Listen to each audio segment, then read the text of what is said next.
Welcome back to Z2Z. I'm your host, Louis Picasso. We are now at episode 8.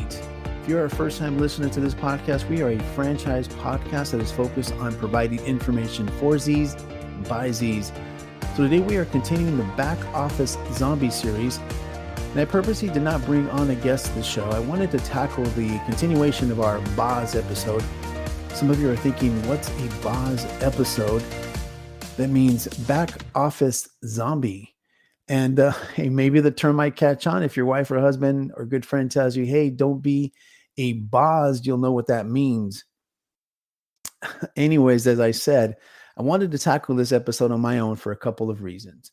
On episode 7, I had Carrie Spriggs from Frank Crum, a PEO service company.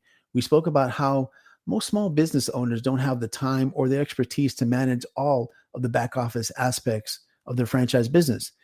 And I wanted to talk a little bit about that and share some insight from my own experiences.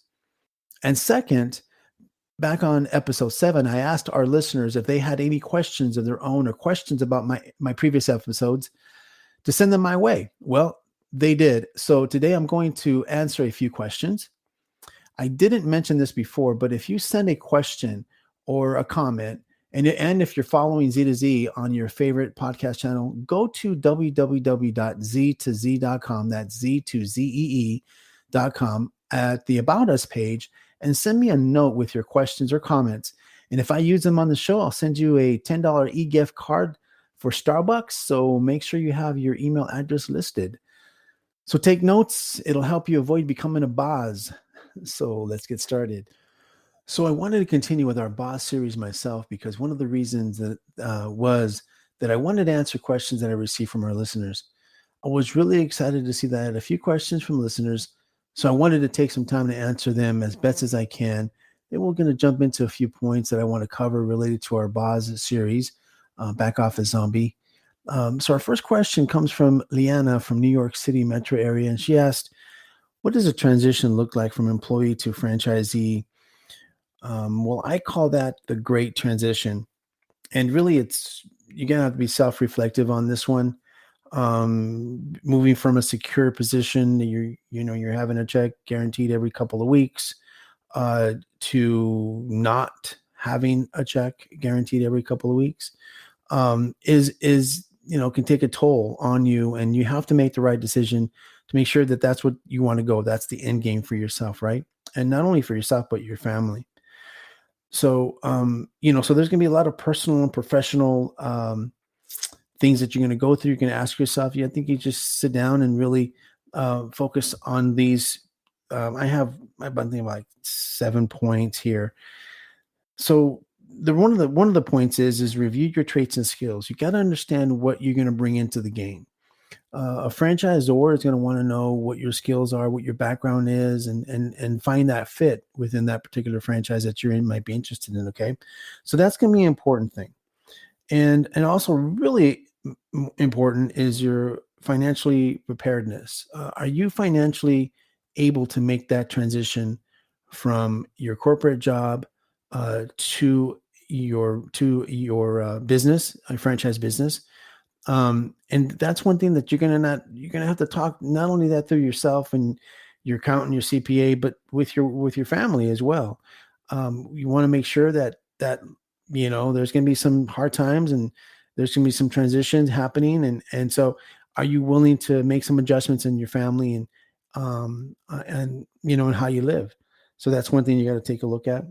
Study the franchisor that you're looking at, and maybe not, it may be just one or two, or 3, but take a look at those and create a pseudo marketing plan. And how would you market something like this? Now, most franchisors have a marketing plan built into the system, but it's still going to be costly to you. There is going to be some costs involved. I would also really important to find mentors and advisors. Find somebody that either is a franchisee currently that or a business owner, friend, family member that is in business. Talk to them or her, and ask them what it is, and what does your day-to-day look like. and have them, hopefully they'll be straight with you. They'll tell you exactly what's going on with them, and on a daily basis. And and you might find it very refreshing to say, you know what, I think I can handle this. Or you might be like, this is not for me. um you also might want start to think about, maybe if you want to do this, maybe find a brand that you can start off doing part-time, that you can still have your full-time job and make this kind of a side hustle. It's something to think about. There is brands out there, there is franchises out there that do offer part-time type of a business, but that's going to take some look. That's going to take some looking, and you got to make sure that it's going to be the right one. Anyways, you just don't want to do something just to do it. You want to do it. Want to have a passion for it, and you want to have some kind of knowledge and skills towards that. And then, of course, always research the industry that you're looking into. So if you were an engineer and you want to go into wholesaling, or you were a restaurateur working as a manager at a restaurant for so many years, or a corporate entity, and then you want to do something completely different, make sure you research that particular industry, make sure that it's something that you want to do, and ask around, ask questions.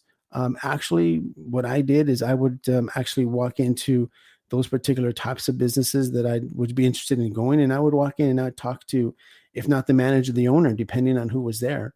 But I talked to them, get themselves, and let them know who I am and what I was intending to do, and just wanted to ask them some questions. And sometimes, they'll sit down and they'll talk to you about that. Sometimes they're busy, but either way, make that attempt to talk to them. So I hope that answers that question. Again, it is all about personal and your professional traits. Can you do it? Is it something that you and your family are ready to do? That's a personal part of it. The professional aspect of things is, do I have the traits? Do I have the skills? And am I ready to do this? So I hope that answered that questions on that one. Now, the next question. Recommendations, any recommendations from experienced or veteran franchisees, and tell us about what those lessons were learned on certain things. Well, I'm going to kind of talk a little bit of that and answer that on my own personal perspective, but there is a lot of lessons that are going to be learned during your journey as a franchisee. Lessons learned prior, pre-franchisee, and post-franchisee. Once you're in it and working. So there's going to be a lot of lessons that you're going to learn from all this. One of the lessons that for me that I learned was, I thought I could do this when I first started my businesses, my franchises, back in the early 2000s. I perceived them to be that I thought that I can do them on my own. I did have some people around me that knew the business and understood the business, so that was great. The problem with that is that I didn't know what to do while I was in the business, if you understand what I'm saying. I knew about the business as a whole. I just didn't know how to run that particular type of business. And that was some of the stress that I had about that. But the lesson that I learned from talking to a few veteran franchisees that were in the system was to find a partner or a manager that understood that business, that that knows that business inside and out. And I always go back and saying, surround yourself with people that are smarter than you. And that's what I did. I found somebody that knew a lot about that business and how to run the day-to-days. And I knew how to, manage the business from the outside, growing the business, scaling up the business. I knew all that. But she knew the day-to-days. She knew the internals aspects of that. And so I brought her in as a partner, and it worked out fantastic. We were able to scale the business from a single unit to a multi-unit environment. We just grew a lot in a matter of 5 years. I think we up to about to seven units. And with her help, I couldn't have done it without her help. So I think one lesson that I took is don't jumpstart it on your own. If you look at, you give yourself a SWOT analysis. What was my strengths, what my weaknesses, what were those opportunities that I would bring in, and what were the threats that I had, right? Well, I can tell you that my weaknesses wasn't understanding the day-to-days. My strengths was I could scale up a business. I understood that part of it. And I understood how the franchise aspect part of that worked. So I got that. But my weaknesses again were the internal aspects of that. So I was able to bring her on board, like I said, and because of her, we were able to grow. So I think um, I hope I answered those questions for Leanna. I think a lot of that is really personal, professional, understanding who you are as a person, and then understanding the business you're getting into, understanding what that's your strengths and weaknesses are. So let's touch on a few points that I want to that can possibly keep you up at night and that you turn into one of those BOZ, right?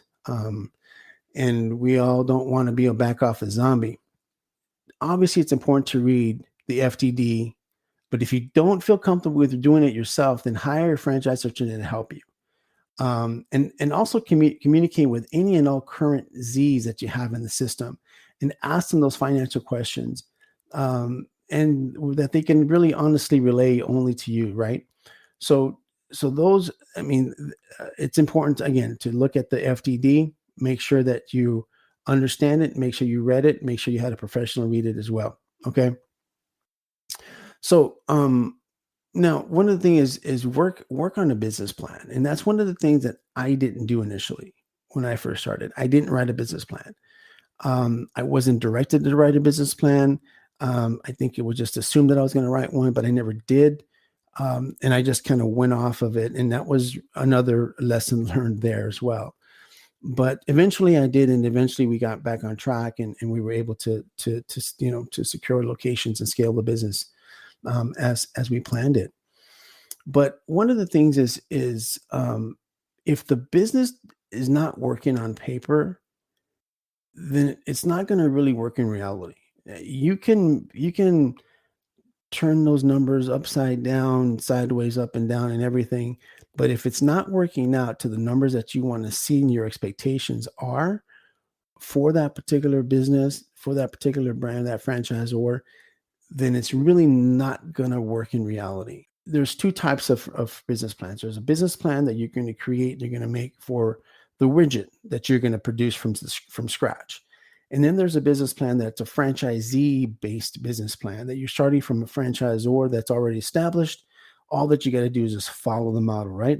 A franchise business can be completely funded by either SBA loans, 401k. You adjust you adjust your finances, you adjust your loans that you want to do based on those fundamentals. And the franchisor, a really good franchisor, is going to guide you through that process. Okay. So the business plan that I call the Z plan, it's got to focus on yourself. What is it, the challenges that yourself, what is it that you can do? What is it that you bring into the business? Okay. And also, it's important to understand what your spouse and family's needs are. What is this franchise brand going to provide you, your spouse, and your family? Okay. And also in that Z plan is, what is your CPAs, your bankers, and your attorneys looking for? What information they're going to want to see on a daily basis. You consult with them to give you a criteria of what they're looking for and put that in your plan. Now, marketing and public relations entities. Now, a lot of ZORs, the majority of the good ZORs have they provide insight into internally about the cost and the marketing plan that they have and the public relations plan that they have internally that they've established already for you. So so you can research that, you can find information on that. You could even call, and like I said, call some of the franchise Z's that are in business in your local area and ask them about certain things like this. And some of them will be very happy to answer your questions, and you just be honest with them, say, listen, I'm interested in being a franchise for this particular brand, and I just wanted to ask you some questions. It's always important to research those types of areas and reach out to people like that. Now, you're also going to want the business plan or the Z plan for your franchisor. I was at one point a franchise business consultant, and one of the requirements for one of the brands that I worked for was that they wanted to see a business plan. So my job was to help develop a business plan along with the franchisee to kind of build that as they went along, right?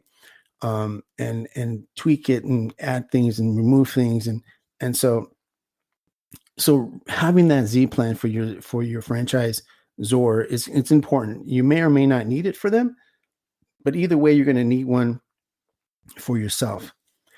And writing a plan like this also gives you the self direction and the internal controls. You're going to be on. You're going to have to manage yourself and direct yourself into the areas that you want to be into, and get in so so you can be successful. And even the internal controls that you have, you want to be able to make sure that those bad habits that you may have when you were working the 9 to 5 don't show up when you have your own business. Okay. And then it also creates a timetable for you. At what point do you want an action to cause a reaction, right? So, is it, so giving yourself the plan to say, okay, you know what, by first quarter, second quarter, fourth quarter, I want X, Y, and Z to happen. You'll be able to put that in the timeline on your Z plan. And so you're going to have to be honest with yourself, with your family, understanding that there's going to be some changes that are probably going to have to be made. And setting up a Z plan, it creates and builds confidence for yourself. It really gives you that energy when you're writing down, when you're sitting in front of your computer or your laptop, or if you just want to handwrite things, that's fine. But it's going to build and create that confidence that you're going to need to say that, you know what, I have the discipline to do this, and I'm writing things down, and I'm accomplishing a goal. And I think that really sets the confidence for yourself, and it sets the example for your family that you are serious, and then it provides that trust that they need. As you building the Z plan, you'll be able to say, okay, I'm going to scale to this level. I'm not quite sure what I need to do. So at this particular point, I'm going to refer over to my mentor or ask other franchisees, experienced franchisees that maybe that they can help me with that. That's just being proactive. Strategy. What's your exit strategy? A lot of people say, man, Louis, I haven't even opened my door yet, and you're asking me about what my in-game strategy is. Well, it's important. And I tell people this. I said, if you're going to get in your car and they say where you're going, you're going to give them an answer, right? And sometimes people get into business and they don't have an answer where they're going to wind up at. What do they want to accomplish at the end of the day? What is it they want to accomplish after 10, 15, 20 years? What is it that they want to do? And so whatever that is, you got to work towards that. You got to just mark your map towards that direction, whatever that may be. How do I plan that? What I need to do early. And one of the things that I read that really helped me out to understand this, and I recommend reading the book End Wise, The Guide to Selling Your Business by Brian Lenser. It's on Amazon. Check it out. It really gives you an insight of the preparedness that you have when you're wanting to get to that point of selling your business, and what do you need to do, and just the processes and the procedures and self-direction that you're going to need in order to do that. So moving on, I think one important thing is that as a franchisee have to look at is consult with your legal and accounting advisors. And I think it's time to this is a really good time that people like, I don't want to spend any money on that. I'm going to just try to let that go as much as I can. Well, that can get you in trouble. You really want to be able to consult with your CPA or an accountant, have an attorney, spend some money on that, so you can set up your corporation the correct way, or your LLC. You want to be able to be protected. You want to be able to call an attorney that you have on um, uh, available to you, and a CPA that you have available to you, to help you through these processes. Um, you know, if you're on top of everything, the chance of this happening is not going to be there, but you always got to be prepared, and you always got to be ready. So that's an important tip there. It's just as silly as this may sound, but um, pay your taxes. It's no exception. If the business goes bankrupt, you may be able to have a lot of your debt discharged, right? But those taxes will not be discharged. Um, Now, it's going to sound a little harsh, but it's going to be better to lay off an employee or employees, and you don't want any monkeys on your back, especially the IRS. So, or the state, or whatever that may be, the city. Take care of your taxes. Do what you need to do. Sometimes you have to make tough decisions. That's what being an entrepreneur is. Sometimes about. So make those decisions, and that way you can avoid some consequences down the line. So those are some points that I wanted to share with you. Also, I did want to share with you some pointers from a very successful franchisee. His name is Jerry Bland, from Raleigh, North Carolina. He was awarded by the Franchise Business Review, a franchise research firm, the 2022's Franchise Rockstar Awards. Jerry owns an at-work franchise out of Raleigh, and he was selected. Just check this out. He was selected from over 30,000 franchisees, representing more than 300 brands that participated in the research from the Franchise Business Review.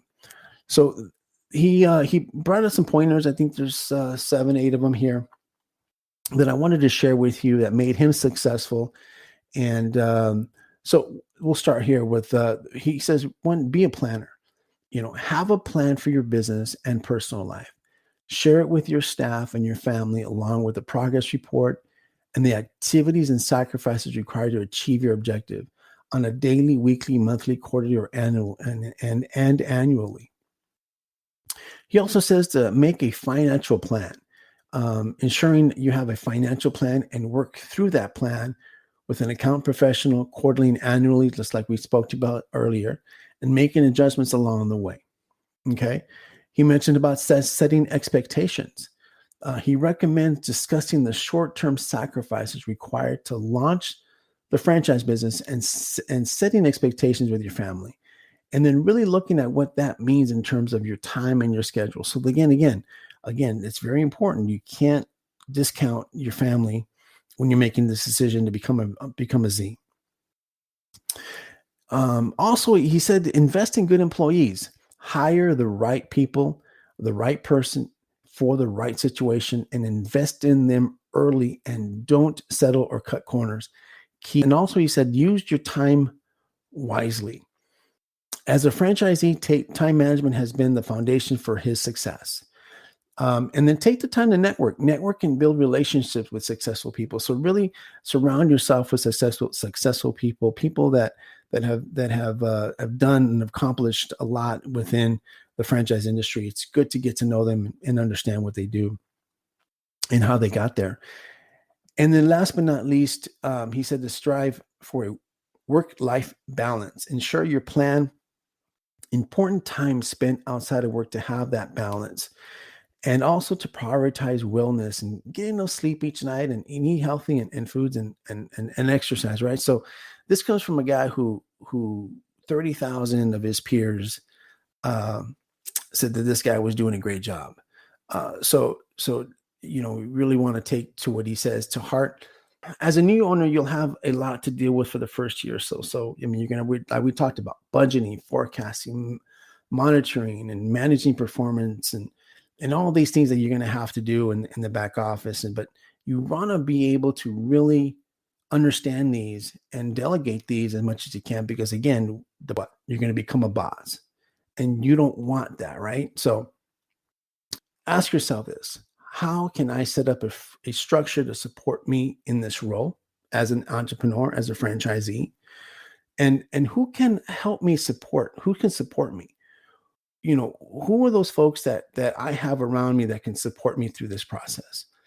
And then ask yourself, what can I delegate? And what processes can I delegate to others, so where I can focus on the important things? So also, I made a list of 5 questions. I call them the do I questions.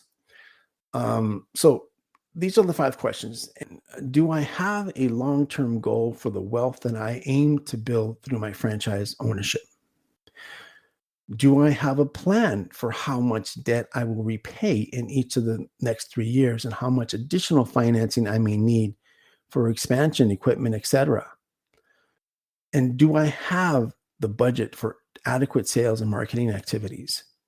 Again, your franchisor might and can and does have opportunities for marketing through them. So research that. Do I know how much cash my business will need in the next week, month, 3 months? And have I taken appropriate action so these cash needs can be met? And I repeat, I do not plan to use credit cards to finance business expenses for more than a month. So thanks again. I appreciate you listening in at Z2Z.com today. I hope you took some information that was worthy of your time. If you have any questions or anything, just again at Z2Z.com. Thank you very much. Have a great night.